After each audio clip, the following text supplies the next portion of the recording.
ఒకసారి ఇప్పుడు తాలూకా ఇంటర్వ్యూ ఇటీవల ఒకటి చూశాను. నిర్మలా సీతారామన్ గారి భర్త ఆయన ఎలాంటి ఒక సందర్భాన్ని చెప్పాడు, ఎంత శ్రద్ధగా ఈవిడ వింటుందో ఒకసారి చూడండి. జేఎన్యూలో మా క్లాస్ రూమ్ లో అందరూ కలిసి కూర్చునేవాళ్ళు.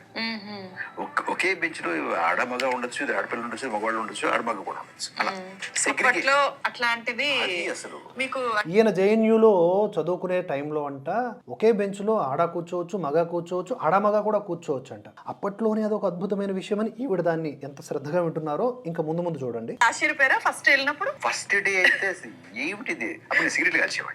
ఓకే ఓకే నువ్వు నమ్మవు తులసి, నేను కూర్చుంటే నా పక్కన ఒక అమ్మాయి వచ్చి కూర్చుంది. First day, very first day. ఏమిట్రా అనుకున్నాను నేను. సరే కూర్చుంది అమ్మాయి వచ్చి, టీచర్ వచ్చారు, ప్రొఫెసర్ వచ్చారు, పాట చెప్తున్నారు. ఈ అమ్మాయి ఏం చేసింది తెలుసా, బ్యాగ్ లో నుంచి ఒక సిగరెట్ పెట్టి తీసి ఇలా అప్పుడు నేను సిగరెట్ కాల్చేవాడు తీసుకున్నా. తను వెలిగించుకుని నాకు కూడా వెలిగించి మీ ఇద్దరు పాఠం జరుగుతుంది, చాలా మంది సిగరెట్ కూడా కాల్చుతున్నారు. That is the kind of freedom and kind of informal atmosphere and not to be outdone by us. The professor, some of the professors also used to smoke while teaching. ఎంత గర్వంగా ఆయన గొప్పగా చెప్తున్నాడు, దాన్ని ఈవిడ కూడా ఎంత బాగా ఎంజాయ్ చేస్తుందో చూడండి. ఇది వీళ్ళ యొక్క ఐడియాలజీ, ఇది వీళ్ళ యొక్క సిద్ధాంతం, ఈ దేశానికి ఈ భావితరాలకు అందిస్తున్నటువంటి సందేశం. ఈయన జేఎన్యూలో అప్పట్లోనే ఆడామగా మాడా తేడా లేకుండా కూర్చోవడంతో పాటుగా ఒక ఆడపిల్ల సిగరెట్ కాలిస్తే అది షేర్ చేసుకోవడమే కాకుండా ప్రొఫెసర్లు కూడా క్లాస్ రూమ్లోనే ఇలా ఉఫు ఉఫు అంటూ ఊదుకుంటూనే పాఠాలు చెప్పేవారంటే ఎవరు? ప్రొఫెసర్లు.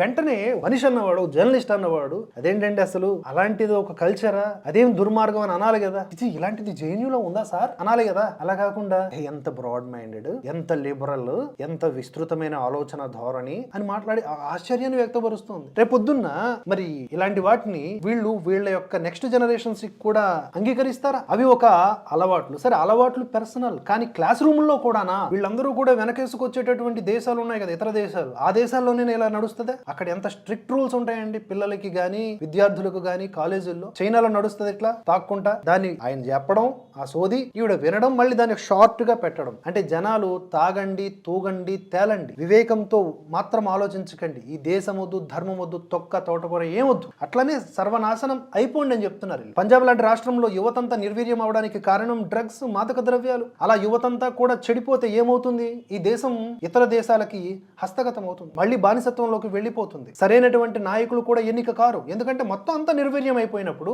అందరూ దొంగలే పుడతారు, బానిసలే పుడతారు, వ్యసన పరులే పుడతారు. ఈ ఒక్క రీల్ చాలు తులసి చందు గారి యొక్క జర్నలిజం విలువని చూపిస్తుంది. ఇప్పటికీ ఆ రీల్ ని ఆవిడ అలా పెట్టుకుని ఉన్నారు. మొత్తం ఎడిటింగ్ లో కూడా తీయలేదు, ఇది అసలు జనాలు ఆక్షేపిస్తారు కదా అని. ఎందుకంటే ఆయన విషయాన్ని చెప్తున్నప్పుడు ఈవిడ ఆక్షేపించలేదు, కూడా ఆమోదించింది.